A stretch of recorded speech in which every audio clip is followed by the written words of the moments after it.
سڵاو هاوڕێیان بەخێر بێن بۆ ڤیددیۆیەکی تازە. تاوانەوە ڤیددیو هەیە تۆزێک جیاوازە باسی فیلم و شتیوان ناکەم، بەس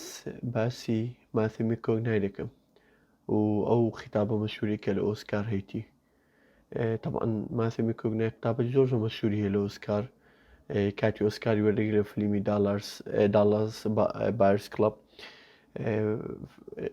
ئیشاڵە لەو ڤیددیۆش لە بەشێک لەو ڤیددیۆی دایدەنێم خیتابەکە ئەو مەشهوورێکە قەزمە باسی ئەوی دەکا کە کاتی خۆی ئەو کابرا چۆن خۆی تەحفیز کردیە بۆ ئەوی ببتە نەفەرێکی باشتر لەو مەجالێکی ئیش دەکا و دائیمەن خۆشی کردیتە حافزی خۆی، ینی دوای 10 ساڵی دییان دوای مەسەرەن 2 مانگی دییان مەسەرەن لە خۆی پرسیە ئەتوو چێ معزبی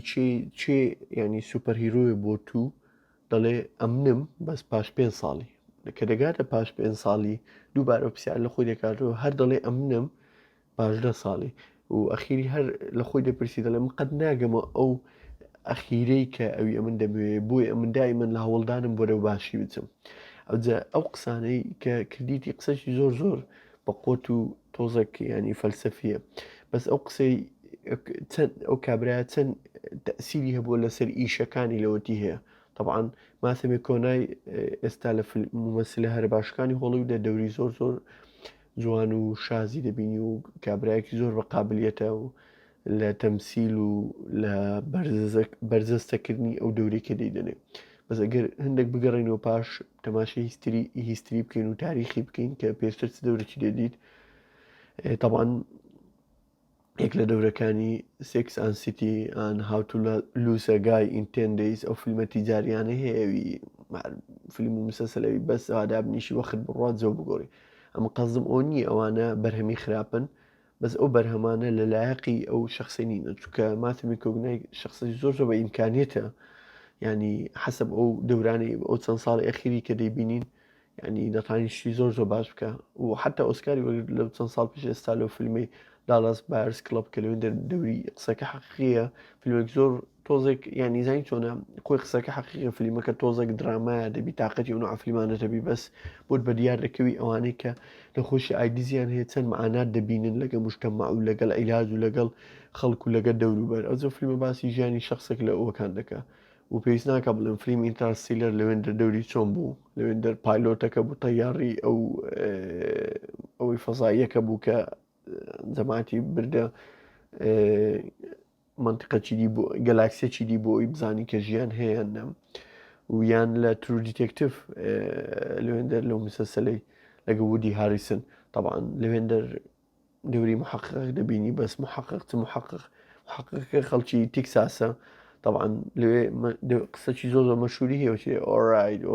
ئۆڕایت طبعاً من قەت ناتوان بڵێم چکە من بە ئەسڵ خەڵکی وان وێندەر نیمە، بەس ئەو ئۆڕایتی بە لەهجەی تێکسان دەڵێ ئەوانەی خەڵکی تێکساس طبعاً بە تەریقەکی زۆر نازدار دەڵێەوە مەشهوورە بوویتە ترێندیش لە ئینتەرنێتی لە زۆربەی جیان لە یوتیوبی و هەرچی ئەو هەیە میمەکان تەقلیدی دەکەنەوە. طبعاً مسلسلێکی زۆر خۆشە و بەنسبەت ئەوەش یەکێک لە دەورەکانی دی ئەوەیە کە دەورەکە زۆر بەقۆت نییە، ینی نەک بەقۆت نییە، دەورەکە کورتە، ئەویش لە فیلمی وۆڵ ئۆف وۆڵ ستریت لەگەڵ لیۆناردۆ دیکاپریۆ چی دەنگە مەشهوورەکەی هەیە ئەوها بۆکس لە شانی دەرە. طبعاً لەوێن دەوری زۆر جوانە کە تەماشای ئەو دەورانی ئەخیری بکەین دەورەکانی هەمووی جوانە، ینی بۆمان بە دیارەکەی کە مەمثلە زۆر بە قابلیەتە و ئەو قسانەی کە کردی کە ئۆسکاری وەرگرت بزەبت تەطبیقی کردی لە ژیانی خۆی، ینی بۆیە قەت قەشمەری بەو یەکەمین بەرهەمەکە کە لە ژیانت لە ئیشە کە دەیکەی لەبەرەوەی ئەگەر ئەوە نەکەی ناچێ خطۆکی دی باشتر. ئەگەر ئەو بەرهەمە نەکەی کە خراپە نازانی خراپە تانێکی بۆی بچێ بەرهەمەکی باشتر. ئەوجا هەروەها بە بەردەوامی چەند بەردەوام بڕۆی بەرەو باشی بڕۆی. مهمەکە لێرەیە چەند بەردەوام بی لە ئیشی خۆت بەرەو باشی بڕۆی نەک بەرەو خراپی. طبعاً وەک گوتم ترو دیتێکتیڤ ئەو مسلسلەکەیە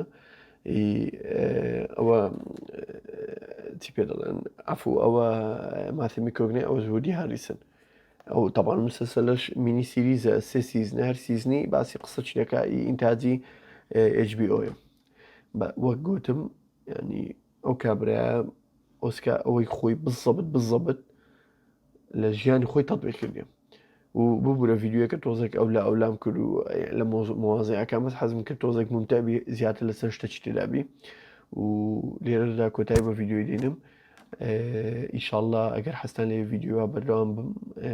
دەتوانن سبسکرایبی چەناڵەکەمان بکەن و لایکی و ڤیددیویانە بکەیت کە بەدڵتانە و ئیشاءالله بەردەوام ببین. زۆر سپاس بە هیوای ڤیددیۆیەکی تازە.